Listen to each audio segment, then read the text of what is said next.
The one thing I harvest a lot of is cottonwood bud.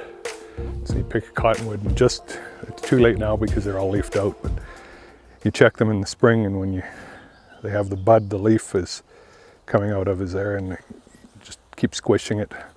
And when it gets time where you squish it and you see the kind of resin and juices coming out of the end, then you know it's ready to pick, and then you pick them all and you make a solve out of that too, and it's really good for pain and inflammation. I have a friend that has really bad psoriasis and his skin is just itchy and sores and everything.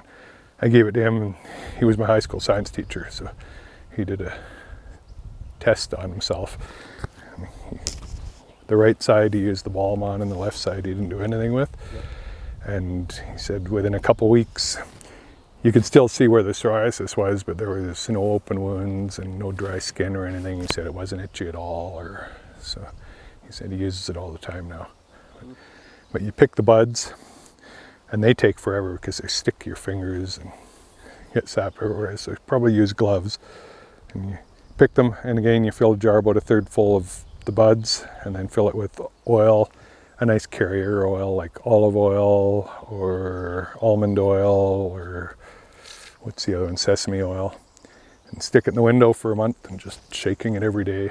And as it pulls all the resins and juices out of it, you'll see the buds start to sink to the bottom.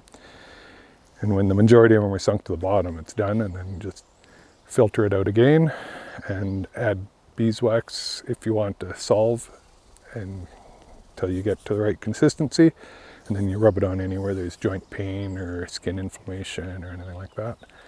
And if you just want to use the oil, you can just dip your fingers in the oil and rub it on. And I made some with bear grease because bear grease has a very low melting point. As soon as you touch it, it just melts. And I've heard that it has a very like consistency of human fat, so it absorbs unbelievably well. So I mix it with a lot of my medicines, and then it pulls in all the medicines from the bear grease plus all the medicines from the plant, and then when you rub it in, it absorbs so well and quick. And so